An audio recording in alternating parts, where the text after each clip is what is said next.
So hello guys, welcome back to my channel and how are you? I know you are fine and healthy. तो आज का blog होने वाला है कि मैं आज मनाली के जर्नी के ऊपर मेरी वीडियो बनाने वाली हूँ फाइनली। तो मैं ऐसे कुछ क्वेश्चंस लेके आई हूँ जिसके सवाल ये क्वेश्चंस आपको पढ़ेंगे ही पढ़ेंगे। जब आप भी मनाली की ट्रिप फाइनल करोगे तब ये सवाल आपको पढ़ेंगे ही पढ़ेंगे। तो फ्रेंड्स, मैंने इस बुक में सब सवाल लिखे हुए हैं, तो मैं इसमें से आपको फर्स्ट सवाल बताती हूँ। तो पहला सवाल ये है कि मनाली की ट्रिप फाइनल कैसे करें, यानी कि क्या पैकेज होता है और कितना पैकेज होता है। फ्रेंड्स, अगर आपके एरिया में कहीं भी टूरिस्ट ट्रैवलर्स एजेंसी होगी तो आप वहाँ पे जाके मनाली की ट्रिप फाइनल कर सकते हैं। तो इसमें फैसिलिटीज़ क्या होती है वो आपको पैकेज बता देंगे कितना होता है। वो आपको मनाली पर्सनल ड्राइवर जो आपको हर स्पॉट्स पे घुमाएगा वो बुक करवा देते हैं, आपका होटल बुक करवा देते हैं, फ़्लाइट्स की आने जाने की टिकट्स भी वो बुक करवा देते हैं। तो ऐसी फैसिलिटीज़ होती है।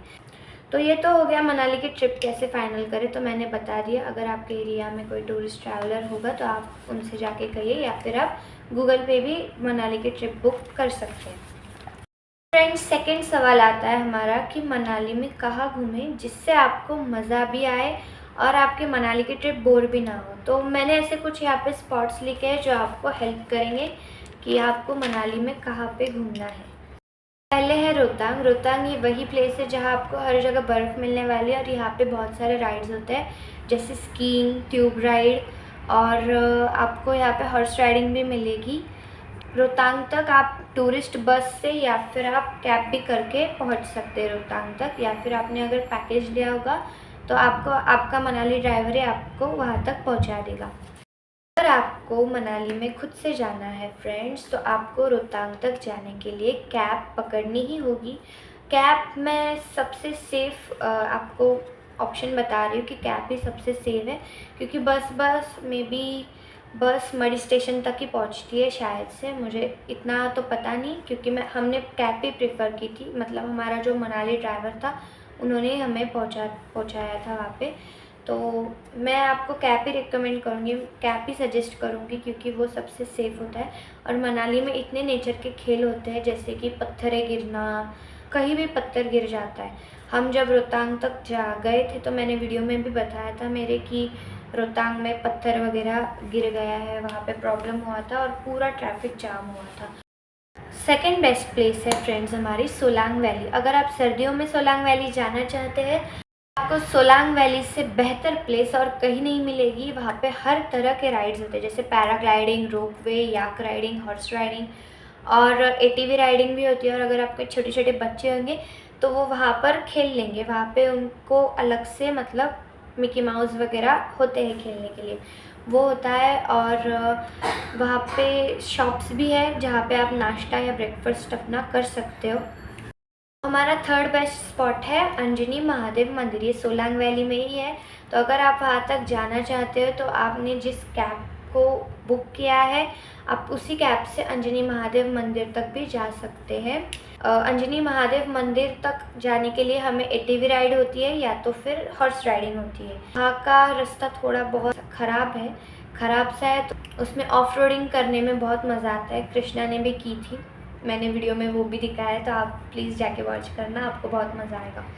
तो वहाँ पे उस रास्ते पे, उस रोड पे ऑफ रोडिंग बहुत ही अच्छी करने आती है, तो उसके लिए वहाँ पे एटीवी राइड भी चलता है और हॉर्स राइडिंग भी चलता है।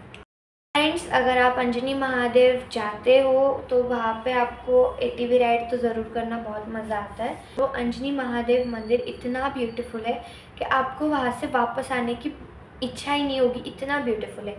एक वाटरफॉल आता है ऊपर से और वो पूरे महादेव के शिवलिंग पर गिरता है और वो इतना ब्यूटीफुल लगता है, इतना ब्यूटीफुल लगता है, तो आपको तो बिल्कुल भी इच्छा नहीं होगी आपको वहाँ से आने की, इतना ब्यूटीफुल है वो। सो प्लीज़ वो भी वॉच करना, आपको बहुत पसंद आने वाला है। फ्रेंड्स, हमारा फोर्थ स्पॉट है अटल टनल। ये 10 किलोमीटर का टनल होता है। अगर हमने अटल टनल के बाहर, अटल टनल को पार करके अगर हम दूसरी साइड जाते हैं तो वहाँ पर भी बहुत ही ब्यूटीफुल व्यू है। वहाँ पर आप फ़ोटोज़, वीडियोज़ या फिर आप बहुत सारे पिक्स निकाल सकते हो। हमारा नेक्स्ट स्पॉट है नगर कैसल। वही नगर कैसल है जो 600 साल पुराना है और फिर बाद में उसे होटल में कन्वर्ट किया गया है। और इस कैसल की ख़ास बात ये है कि वो बस पत्थरों से और लकड़ियों से बनाया गया है, यानी वुड्स एंड स्टोन्स। उसमें और कुछ भी न सीमेंट यूज़ किया गया है, ना कुछ अदर इक्विपमेंट्स या फिर कुछ भी टूल्स अदर यूज़ नहीं किए गए हैं। वो उसकी ऐसी ही ख़ास बात है। वो बहुत ही ब्यूटीफुल कैसल है और आप वहाँ पे जाके ब्यूटीफुल स्पॉट्स का व्यू एंजॉय भी कर सकते हैं एंड वहाँ पे जाके आप बहुत सारे पिक्स भी निकाल सकते हैं। उस टाइम पे जो मंदिर था वो मंदिर वहाँ पे अभी भी है उस कैसल में। जो उस टाइम का पुराना कैसल का मंदिर था, वो कैसल का मंदिर उसे थोड़ा सा डेवलप किया गया है, पर वो अभी भी वहीं पे है। तो आप वो भी वॉच करना, आपको बहुत ही सुंदर लगेगा। नेक्स्ट स्पॉट है मॉल रोड। मॉल रोड में ज़्यादातर आपको चीज़ें, सब ज़रूरत की सामान या फिर सब ज़रूरत की चीज़ें मिलेंगी। और आप तो नाम से ही पता चलता है कि मॉल यानी मॉल्स के रोड। तो आप वहाँ पे जाके बहुत सारी चीज़ें खरीद सकते हो। और ये मैंने लॉकेट पहना है कि हाँ, ये जो लॉकेट है फ्रेंड्स, ये लॉकेट भी मैंने वहीं से ख़रीदा था। और वहाँ पे जाके आपको बेस्ट स्पॉट्स तो नहीं मिलेंगे, पर आप वहाँ पे घूम भी आ सकते हो, घूमकर भी आ सकते हो। या तो फिर आप वहाँ पे कुछ चीज़ें आपको पसंद आई तो आप ख़रीद भी सकते हो। वहाँ पर बहुत वैसे अच्छी चीज़ें भी मिलती है, तो आप वो भी ख़रीद सकते हो। वो आपके ऊपर डिपेंड करता है। तो ये था हमारा 6th स्पॉट मॉल रोड। तो अभी हम नेक्स्ट स्पॉट पर चलते हैं। हमारा लास्ट स्पॉट है 7th वाला हरिम्बा टेम्पल। तो इसकी स्टोरी कुछ ऐसी है कि जब महाभारत में युद्ध चल रहा था तो 5 पांडवों में जो भीम थे, उनका जो पुत्र था घटकोष, उनकी जो माँ थी हरिम्बा यानी भीम की पत्नी हरिम्बा, उन्होंने वहाँ पे जाके तपश्चर्या की थी। और वहाँ पे तो ऐसा माना जाता है कि वो देवी का जागृत स्थान है। और मैंने आपको दिखाया भी था कि देवी के दर्शन करने के लिए वहाँ पे बहुत सारी लाइनें लगी होती है। तो हमने कुछ वहाँ पे अंदर जाके दर्शन तो नहीं कर पाए हम, पर हमने बाहर से ही अच्छे से दर्शन कर लिए। तो यही थे वो स्पॉट्स जहाँ पे आप घूम सकते हैं और आपको बहुत मज़ा भी आएगा और बहुत मतलब आपकी ट्रिप बिल्कुल भी बोर नहीं जाएगी। हाँ, इन स्पॉट्स पर समय लगता है पहुँचने में, पर ये ब्यूटीफुल स्पॉट्स है। सभी स्पॉट्स तक पहुंचने के लिए मैं आपको प्रेफर करने कहूँगी कि आप कैब ही प्रेफर करिए।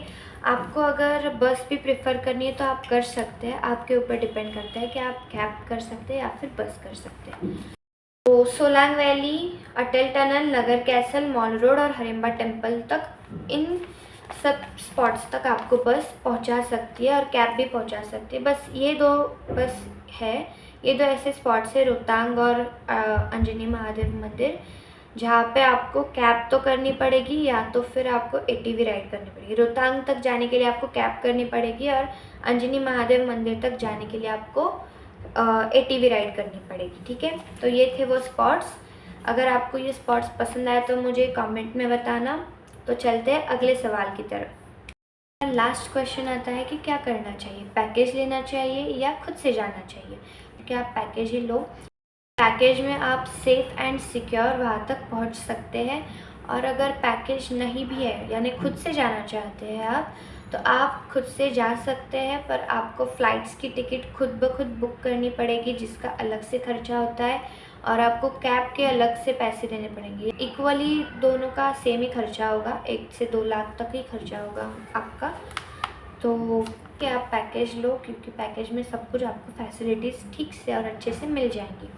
और अगर आप खुद से जाना चाहते हैं तो मैंने आपको स्पॉट्स बता दिए हैं, तो आप उन स्पॉट्स को विज़िट कर सकते हैं। और आपको उन स्पॉट्स पे जाके बहुत ही मज़ा आने वाला है और आपकी ट्रिप बिल्कुल भी बोर नहीं जाएगी। बैक टू होम का भी ब्लॉग बनाया, तो आप वो भी जाके वॉच करना। फ्रेंड्स, अगर मेरी वीडियो आपको पसंद आई हो तो लाइक करना। अगर मेरी वीडियो आपको थोड़ी सी भी हेल्पफुल लगे तो प्लीज़ मुझे कमेंट में बताना। And thank you for watching this video. Take care, love you, bye.